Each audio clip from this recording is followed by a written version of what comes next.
Hello, দুই বোনে বেরিয়ে পড়েছি আজ শপিং করতে। হ্যাঁ, বেশ কয়েকদিন আগেই গেছিলাম, কিন্তু যা হয় বৃষ্টির মধ্যে শপিং করতে গিয়ে লেগে গেছে ঠান্ডা।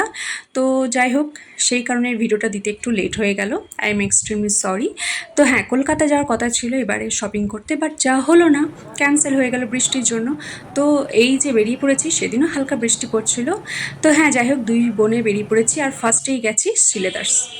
আর যেহেতু আমি শ্রীলেদার্সে একদম ছোট থেকে শপিং করি, তাই বেশিরভাগ কালেকশনই না কমন। দেখতেই পাচ্ছ বোন যেটা পরেছে, সেটাই আমাকে বলছে এটা কি নেবো, সেমই ডিজাইন বাট কালারটা শুধু ডিফারেন্ট। আমি বললাম যে হ্যাঁ, বেশ ভালো লাগছে, ওটাই নেই। দেখো, আমার হচ্ছে যে স্টিল টোজ ভীষণ ফেভারিট, আই লাভ স্টিল টোজ। তো সেই কারণে প্রত্যেক বছর একটা না একটা স্টিল টোজ আমার কালেকশনে থাকেই। আর একটা অন্য কিছু থাকে, বাট এই যে দেখতে পাচ্ছ স্টক প্রচুর আছে, বাট কোথাও গিয়ে আমাদের পছন্দগুলো না ওই সেমই হয়ে যায়। যেগুলো আমাদের ছিল সেগুলোই দেখি যে ওই টাইপেরই। আমার ব্ল্যাকটা আগের 2 বছর আগে নিয়েছিলাম, মাঝখানে জাস্ট একটা ফুল ছিল।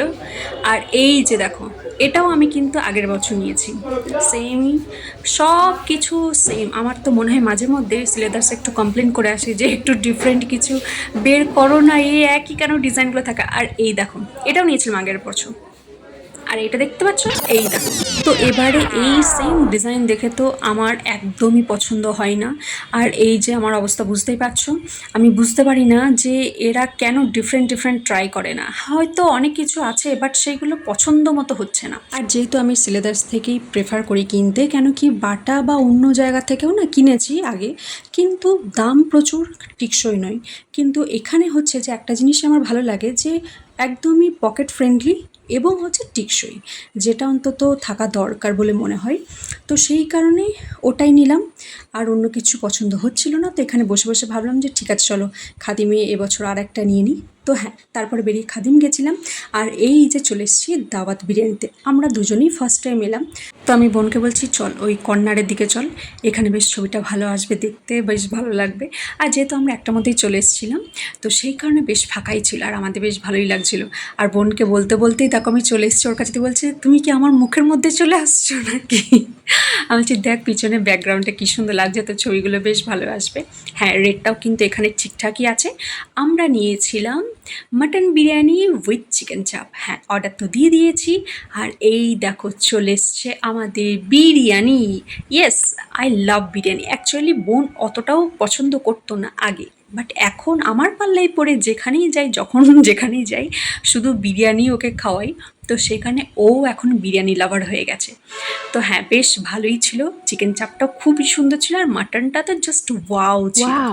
আমি তো দাদা বৌদিতেও খেয়েছি, এখানেও খেলাম, তো আমার তো ভীষণ ভালো লেগেছে। আর তার আগের দিনই ছোটো মাসির কাছেও খেয়েছিলাম চিকেন বিরিয়ানি।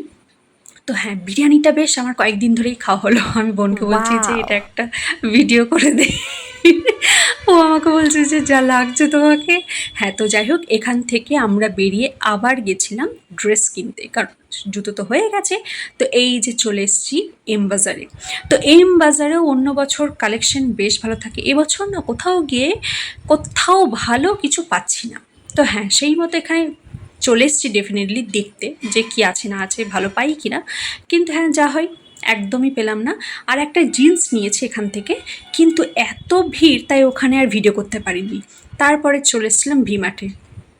এখানেও তাই, হয়তো প্রচুর স্টক আছে, কিন্তু কোথাও কি আমাদের মনের মতো হচ্ছে না, কোথাও পাচ্ছি না।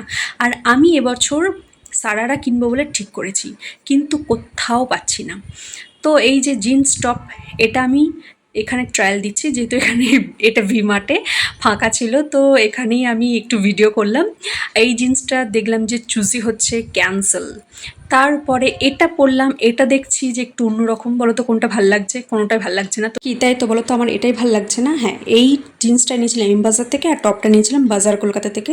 তো হ্যাঁ, কোথাও ভালো মতো এবছর যেগুলো খুঁজছিলাম সারারা, তো বর্ধমানে এত মল গেলাম, এত জায়গা গেলাম, দুজনেরই কারোরই পছন্দ হলো না। তো ওখান থেকে ফিরে ডিরেক্টলি আবার কাটোয়াতে চলে এসেছি। বর্ধমান থেকে ঘুরে এসে আবার কাটোয়া। হয় না আমাদের শপিং আর শেষ হয় না। তবে হ্যাঁ, আজ ওয়েদারটা ভালো আছে। চলো দেখা হবে পরের ভিডিওতে, দেখা যাক আর কোথায় কি পাই।